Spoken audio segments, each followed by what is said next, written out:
नमस्कार राजस्थान। मैं गोविंद मालविया आज़ाद RPSC academy की ओर से आपका स्वागत करता हूं। और हम राजस्थान में जो एक रेपुटेड सर्विस है जिसका नाम है राजस्थान एडमिनिस्ट्रेटिव सर्विस यानी राजस्थान प्रशासनिक सेवा, जो लगभग मैक्सिमम युवाओं का ड्रीम जॉब होता है। और आप जैसा कि जानते हो कि आज़ाद आरपीएससी एकेडमी इसी मुहिम के तहत आगे बढ़ रही है और आपका भरपूर सहयोग भी उसमें प्राप्त हो रहा है। आज मैं आपके लिए जो आरएस के प्री एग्ज़ाम में और मेंस एग्ज़ाम में जो बुक्स होती हैं और उस बुक्स के अंदर और उस बुक्स का जो पूरा का पूरा बुफर है एक तरह से, वो मैं लेके आया हूँ। मैं इस यहाँ पर क्रमबद्ध तरीके से आपको समझाऊंगा कि कौन सी बुक आपके लिए कितनी वैल्यूबल है और आप किस लेवल तक जाकर उसे पढ़ सकते हैं। अगर ये एक ऑप्शंस नहीं है तो मैंने यहाँ पर और भी ऑप्शंस रखे हैं आपके सामने और सबकी अलग अलग विशेषताएं हैं बुक्स की, तो वो सारी चीज़ें हम यहाँ देखेंगे। ये आरएस प्री और मेंस दोनों एग्ज़ाम के लिए बुक सजेशन की क्लास होगी, तो ध्यान से सुनिएगा इसके बारे में। जैसा कि आप जानते हो कि आरएस प्री में जो सब्जेक्ट हैं जो ये आपके सामने लिखे हुए हैं उसमें से आधे सब्जेक्ट हैं आरएस प्री में। मैंने अपनी वर्कशॉप क्लास के अंदर ये चीज़ समझाई थी। और आरएस मेंस में ये सारे सब्जेक्ट हैं, यानी ये जो आपके सामने परफॉर्मा पड़ा है वो आरएस प्री और मेंस दोनों के लिए काम आएगा। आप इस लिहाज से भी पढ़ लोगे, ये बुक्स भी पढ़ लोगे सारी, तो भी आपका आरएस प्री और मेंस दोनों निकल जाएगा। लेकिन एक बोर्ड पे इतनी सारी बुक्स हैं तो डेफिनेटली आपके दिमाग में ये चल रहा होगा कि इतनी सारी कैसे पढ़ी जाए।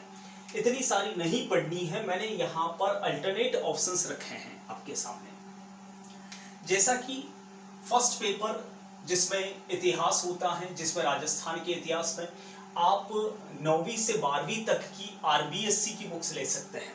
राजस्थान माध्यमिक शिक्षा बोर्ड की पुस्तक ले सकते हैं जो 9वीं से 12वीं तक चलती है। एक एक डिटेल्स है उसके अंदर, वो भी ले सकते हैं।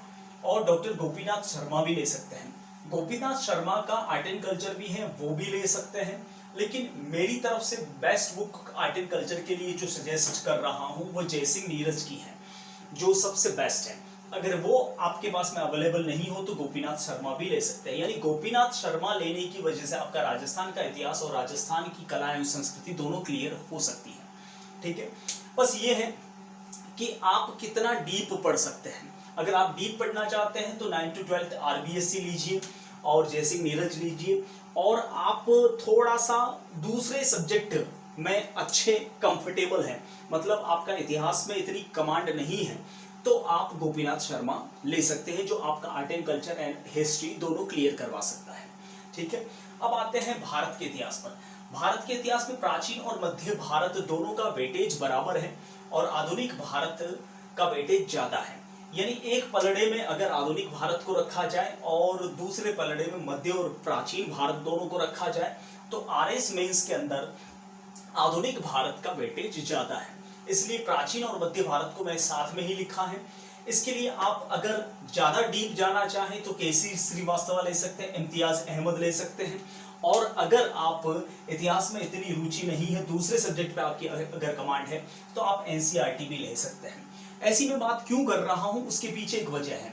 जैसे कि कोई विद्यार्थी है वो साइंस बैकग्राउंड का है तो स्वाभाविक सी बात है उसकी साइंस में कमांड ज्यादा अच्छे से है और वो कंफर्टेबल है, वह आर्ट्स के सब्जेक्ट में ज्यादा कंफर्टेबल नहीं है। ठीक है, कोई विद्यार्थी आर्ट्स के सब्जेक्ट में ज्यादा कंफर्टेबल है तो वह साइंस या कॉमर्स के सब्जेक्ट में ज्यादा कंफर्टेबल नहीं हो सकता। तो डेफिनेटली क्या करता है कि वह आर्ट्स के सब्जेक्ट में तो अच्छा सा स्कोर कर लेता है, लेकिन साइंस में थोड़ा सा भी अगर एवरेज स्कोर करें तो भी आरएस परीक्षा पास की जा सकती है। अब जैसे कि साइंस बैकग्राउंड का अगर लड़का है, कॉम्पिटिटर है, तो डेफिनेटली वो साइंस में अच्छा स्कोर करेगा और आर्ट्स में अगर एवरेज भी कर लेगा तो भी चल जाएगा। मैं ये कहना चाह रहा हूँ कुल मिलाकर। ठीक है, आधुनिक भारत के इतिहास में आप अगर डीप पढ़ना चाहे तो विपिन चंद्र ले सकते हैं और उससे थोड़ा सा अगर लो लेवल जाना चाहे तो बीएल ग्रोवर ले सकते हैं। और सुमित सरकार भी थोड़ा डीप है। सुमित सरकार और विपिन चंद्र लगभग एक ही लेवल के हैं। अगर आप थोड़ा सा ऊपर से लेना चाहते हैं तो स्पेक्ट्रम भी ले सकते हैं, सॉरी स्पेक्ट्रम भी थोड़ा सा डीप है। किरण कंपटीशन और एनसीईआरटी ले सकते हैं, ठीक है। इसके अलावा अगर देखा जाए विश्व के इतिहास की बात करूं तो एनसी विश्नोई जो है वो सबसे बेस्ट है अगर डीप डेप्थ स्टडी करनी है तो, अन्यथा आप एनसीईआरटी भी ले सकते हैं। अगर आप साइंस बैकग्राउंड के हैं या कॉमर्स के हैं तो अगर इसमें एवरेज स्कोर करना है तो आप एनसीईआरटी को भी प्रेफर कर सकते हैं। वैसे लेवल लगभग समान ही है। अब बात करते हैं अर्थशास्त्र की, तो आपको वार्षिक आर्थिक समीक्षा पढ़नी चाहिए। अगर आपको डेप्थ में जाना है नाथुराम का की बुक्स ले सकते हैं, लाल एंड लाल की ले सकते हैं, अन्यथा आप प्रतियोगिता दर्पण का जो वार्षिकांक आता है बहुत ही प्यारा होता है और बहुत ही शानदार कंटेंट होते हैं, वो भी ले सकते हैं। प्रबंधन के लिए अभी तक कोई स्पेशल बुक आरएस के लिए अब तक कोई सजेस्ट करता नहीं और है भी नहीं है, तो आप निर्माण के आईएएस के नोट्स पढ़ सकते हैं तो आपका क्लियर हो सकता है। अब बात करता हूं मैं समाजशास्त्र की। तो समाजशास्त्र के अंदर आप राजस्थान माध्यमिक शिक्षा बोर्ड या केंद्रीय शिक्षा बोर्ड या इसके लिए भी कोई स्पेशल बुक अब तक आई नहीं है तो आप रमेश बुक डिपो आरबीडी की बुक्स भी ले सकते हैं, ठीक है। एक मैंने यहाँ लिखा है जो बिल्कुल फ्रेश सब्जेक्ट जुड़ा है, पर्यावरण एवं पारिस्थितिकी। इसके लिए आप परीक्षा वाणी नाम की एक बुक आती है जो कि ओझा साहब की है, वो आप ले सकते हैं, ठीक है। इसके अलावा सेकंड पेपर के अंदर देखा जाए तो सामान्य विज्ञान के अंदर आप अरिहंत की बुक्स ले सकते हैं या लूसेंट पढ़ सकते हैं। लूसेंट में हालांकि कुछ हद तक गलतियां भी हैं, लेकिन फिर भी अगर देखा जाए तो एवरेज लूसेंट ठीक है उन विद्यार्थियों के लिए स्पेशली जो इस एग्जाम को पहली बार फेस कर रहे हैं, ठीक है। नेक्स्ट है प्रौद्योगिकी में भी आप अरिहंत प्रेफर कर सकते हैं, यानी अरिहंत से आपका साइंस एंड प्रौद्योगिकी दोनों कंप्लीट हो सकता है। इसके अलावा अगर आप लेना चाहें तो एनसीईआरटी ले सकते हैं। यस, विवास पैनोरमा जो है वह बहुत ही प्यारा है। अगर आप इसको लेते हैं तो आप डेफिनेटली साइंस में अच्छा स्कोर कर सकते हैं, भले आप आर्ट्स के या कॉमर्स के विद्यार्थी क्यों ना हैं, ठीक है। अगर मैं ज्योग्राफी की बात करूं तो सबसे बेस्ट बुक जो अच्छे रैंकर्स होते हैं वह हरिमोहन सक्सेना की पुस्तक पढ़ते हैं।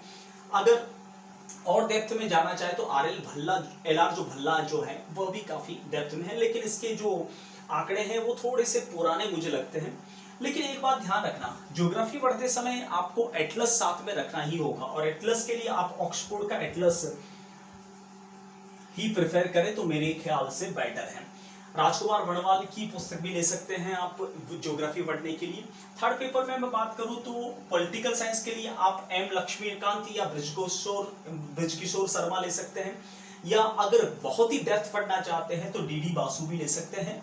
बहुत सारे लोग कहते हैं कि इसकी लैंग्वेज टफ है, लेकिन आपको तो जानते हैं कि मेंस में सबसे ज्यादा जो मार्क्स स्कोरिंग जो करता है वह लैंग्वेज के बेसिस पर ही करता है। अगर डीडी बासु जैसी पुस्तक को आप समझने में कामयाब हो जाते हैं तो डेफिनेटली आप मेंस में अच्छा स्कोर ही करोगे। तो मैं तो आपको यही सजेस्ट करूंगा कि जहां पर दुनिया कहते हैं ना कि एक साइड में चलती है तो आपको एक अलग ही अपना मुकाम बनाना चाहिए।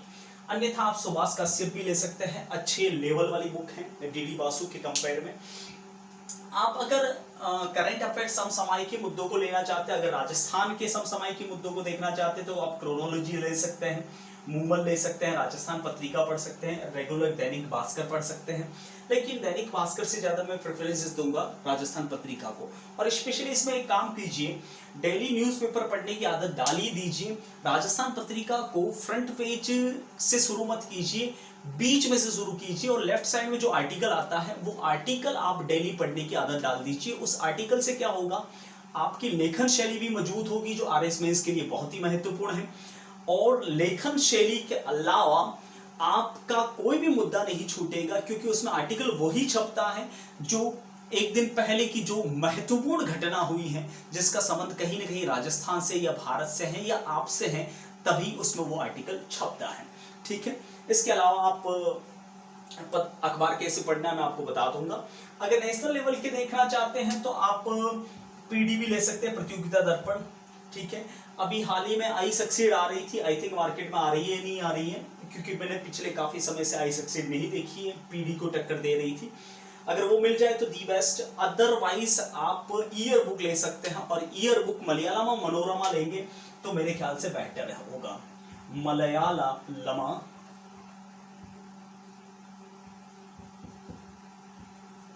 मनोरमा। बहुत सारे राजस्थान पत्रिका की ईयर बुक सजेस्ट करते हैं, लेकिन मुझे नहीं लगता राजस्थान पत्रिका की बुक ईयर बुक इतनी भी आपके लिए फायदेमंद साबित होगी। लोक प्रशासन के लिए, पब्लिक एडमिनिस्ट्रेशन के लिए आप राजकुमार कसवा की बुक ले सकते हैं, और अगर ये अवेलेबल नहीं हो तो आप एनसीईआरटी भी प्रिपेयर कर सकते हैं। फोर्थ पेपर अगर मैं बात करूं जिसमें लैंग्वेज होती है, जिसमें हिंदी और इंग्लिश है, तो हिंदी के लिए आप रतनलाल गोयल ले सकते हैं, या राजस्थान माध्यमिक शिक्षा बोर्ड की पुस्तकें देख सकते हैं, या राघव प्रकाश जो हैं परिष्कार के ऑनर, उनके भी एक अच्छी बुक्स हैं हिंदी की, वो भी आप देख सकते हैं। इंग्लिश के लिए सबसे बेस्ट है।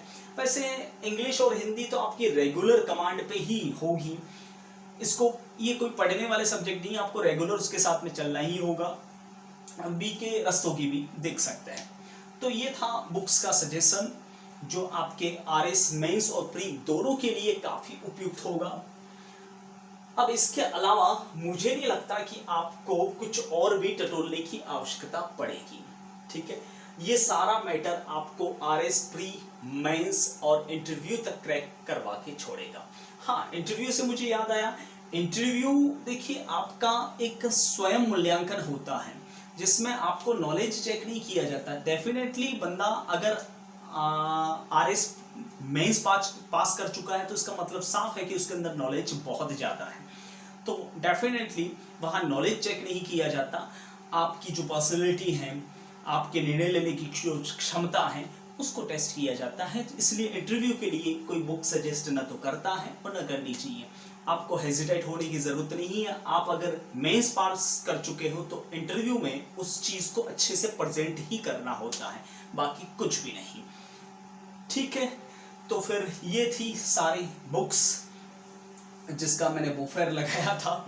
आप इसमें से जैसी आपको सूटेबल हो वो पढ़ सकते हैं, देख सकते हैं। फिलहाल के लिए धन्यवाद। जय हिंद, वंदे मातरम।